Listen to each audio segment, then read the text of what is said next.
Hey, Emma, how are you today? Hey, I'm good. How are you?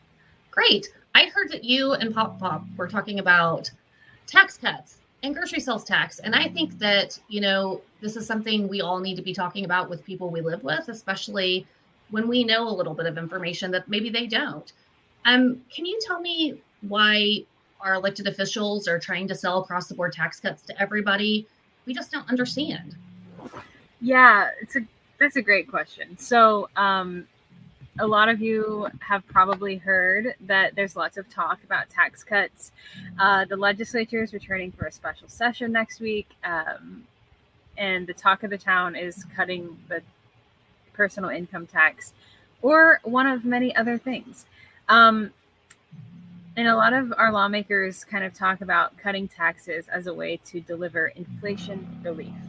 Um, But the thing is, when we think about across the board cuts to the personal income tax, the way that our tax is structured and set up, when we cut the tax, that basically means that the people who are going to benefit the most from those across the board cuts to the tax are overwhelmingly the wealthiest Oklahomans. So we looked at an example from last year when there was another attempt to cut the personal income tax by a quarter percentage point.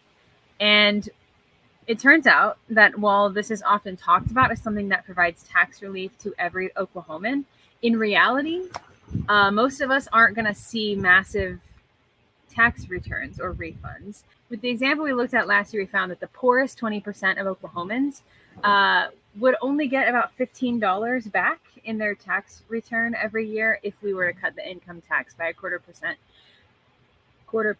point. Whereas if we look at the wealthiest 1% of Oklahomans, which are those who make more than something like $500,000 a year, they're going to see a tax refund of $2,400. So that's a really, really steep difference. Despite the fact that we hear all the time that cutting the personal income taxes is good for everybody. In reality, we know it's good for the wealthy, and it's kind of just neutral for the rest of us. So, if it's neutral for the rest of us, what's some things that we could do or urge our lawmakers to do that isn't neutral for those of us making under $500,000 a year? Yeah, so there's this thing called the sales tax relief credit, and what it was created in 1990 to offset the cost of the state sales tax on groceries for lower income Oklahomans. And it was set at $40, and it is still $40 today. It's older than me. What? It's been around for a really long time, and it has never been updated for inflation. So we have this tax credit available, a pretty small amount, but it's available to a lot of people who make under certain income limits. So if we were able to increase the amount of that tax credit from $40 to say $100 or $200, then we could provide really significant and pretty immediate tax relief to everyday Oklahomans, those who are struggling to get by, living from paycheck to paycheck. That's going to make a much larger difference in the wallets and the pockets of most Oklahomans than an across the board cut to the personal income tax. So, if I was to give an example, let's say we have a family of five making under $40,000 and we had a $200 sales tax relief credit. When they did their taxes, they could likely see $1,000 refund. Is that what you're saying? Yeah, so I'm saying right now that tax credit is $40 per person. If we increased it to $200 per person to kind of get it back in line with what its original intentions were, a family of five could claim $1,000 in that sales tax relief credit, which would offset, the state and local tax that they're paying on groceries. It would really alleviate the tax responsibility that family would be feeling. And what about SNAP benefits? How do people who are on SNAP benefits benefit from the grocery sales tax elimination? Would that even affect them?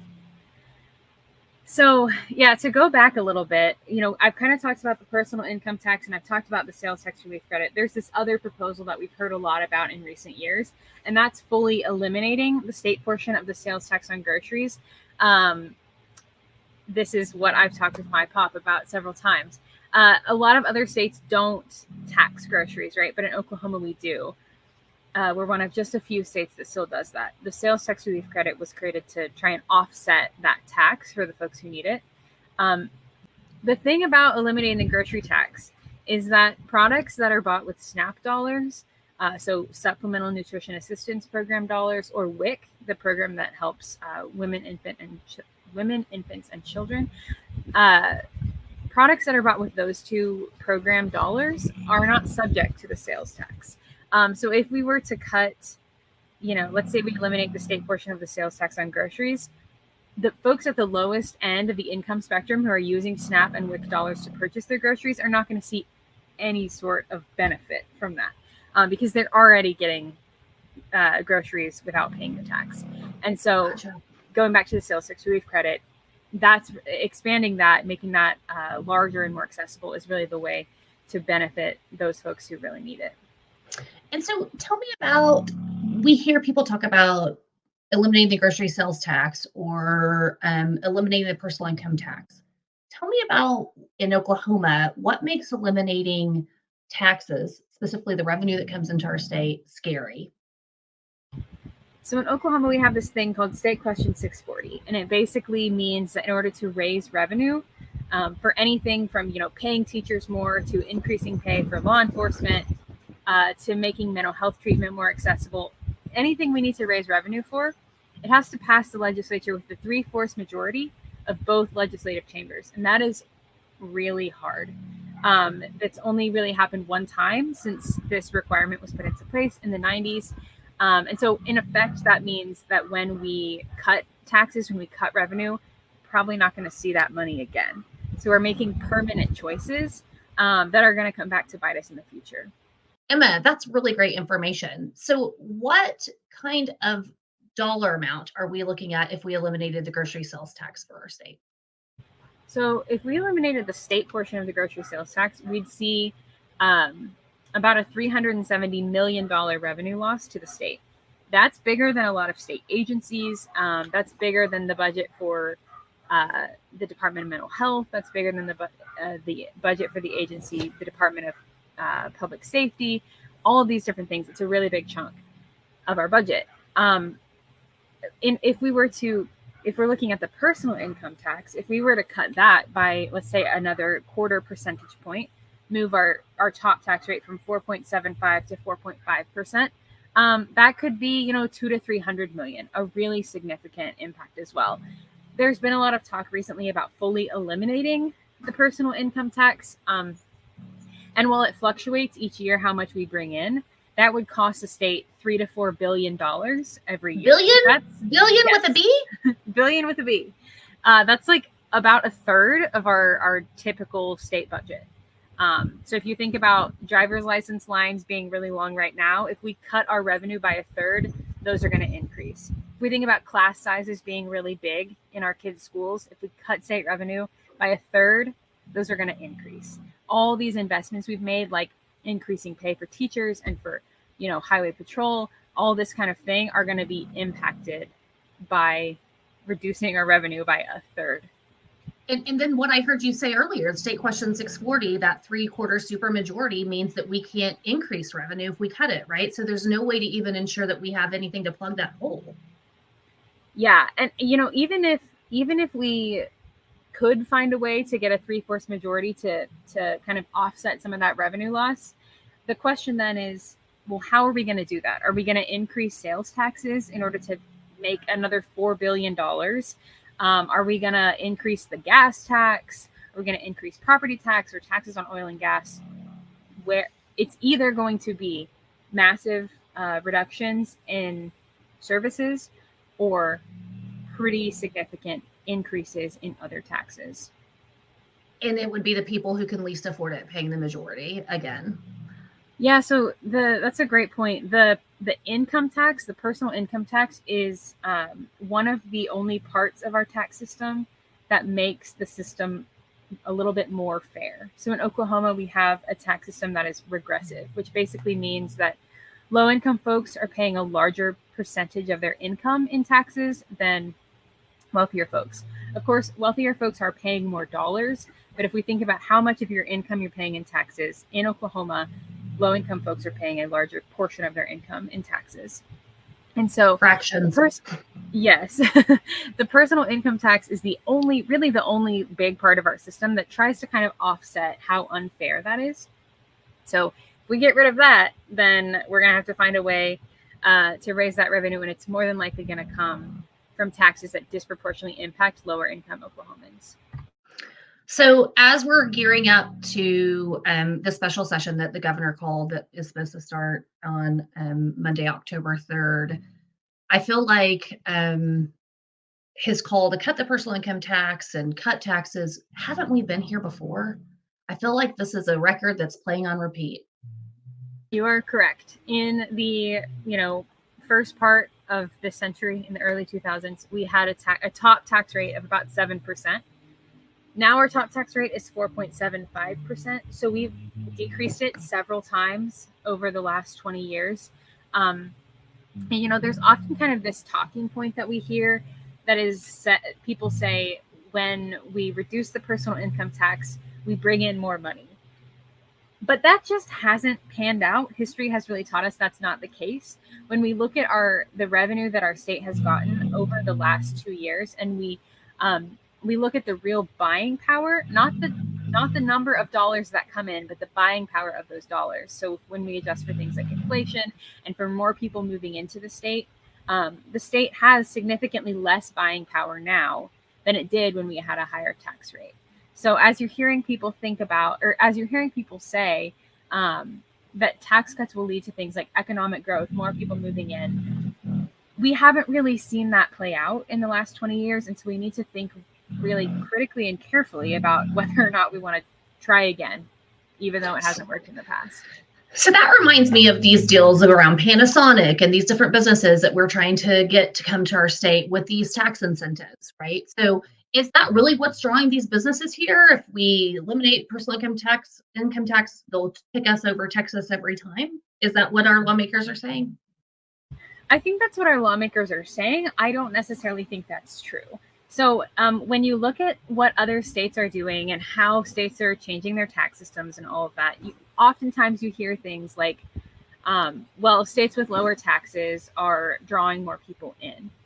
There was a really comprehensive report released recently that kind of said that's not really true. People move for a lot of different reasons. They might move for things like tax rates, but more often than not, they're moving for things like being closer to family, seeking out a new job opportunity, maybe even trying to move to the coast or the mountains or some new, atmosphere that they want to try out. So in Oklahoma, we know that people, particularly businesses and new businesses, are looking for states that are able to provide things like a high quality and educated workforce, like strong infrastructure, because those things really impact how profitable a business can be in the long run. A business is not going to come to Oklahoma if we don't have a strong enough workforce to support what they need. If we don't have enough housing units to support all the new employees that they need to hire or bring in. So thinking about taxes might be one small part of the formula, but overwhelmingly we know that businesses and potential new residents are thinking about other things. Are our public schools high quality? Can you go to college without going into massive amounts of debt? Can you get a career tech certification? They're thinking about those things a lot more than they are about what their tax responsibility will be. So we hear people talk about taxes and tax cuts in a positive and taxes in a negative. What I'm hearing here is taxes really help us. Is that the case? So I like to think about taxes as one of the best illustrations of community that we can show each other. So, we all practice community in little ways every day, right? You hold the door open for someone at the coffee shop. You say hi to your neighbor, walk their dog. And those things are beautiful and wonderful illustrations of our humanity.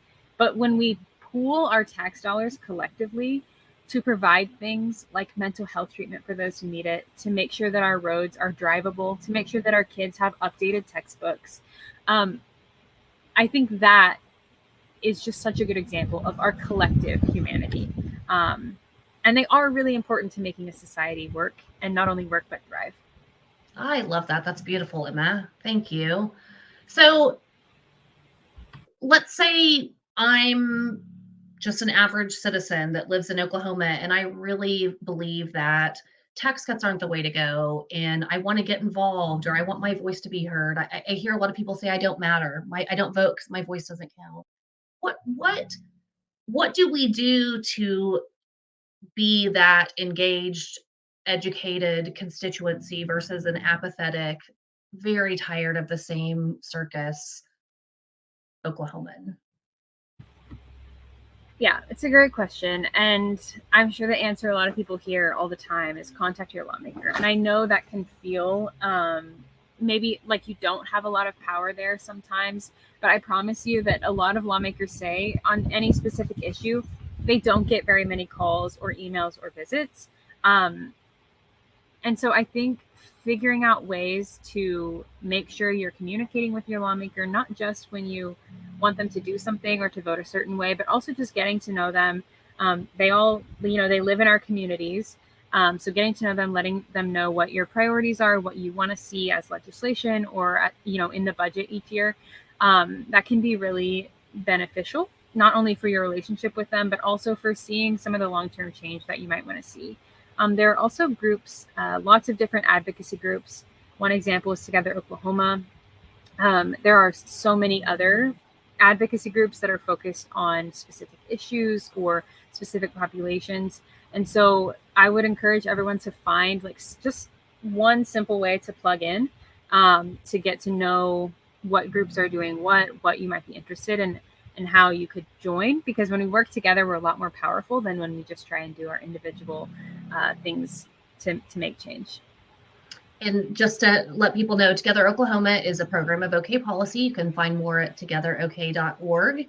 And we can help you connect community there with Together Oklahoma.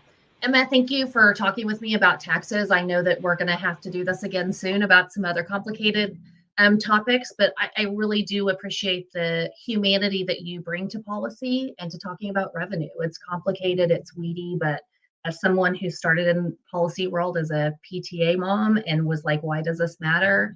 You're the kind of people that I'm so proud to work alongside, because you do bring humanity to this work too. So thank you for being part of my community, part of the Oklahoma policy community, and part of Oklahoma. Thanks, Shiloh. Great to chat.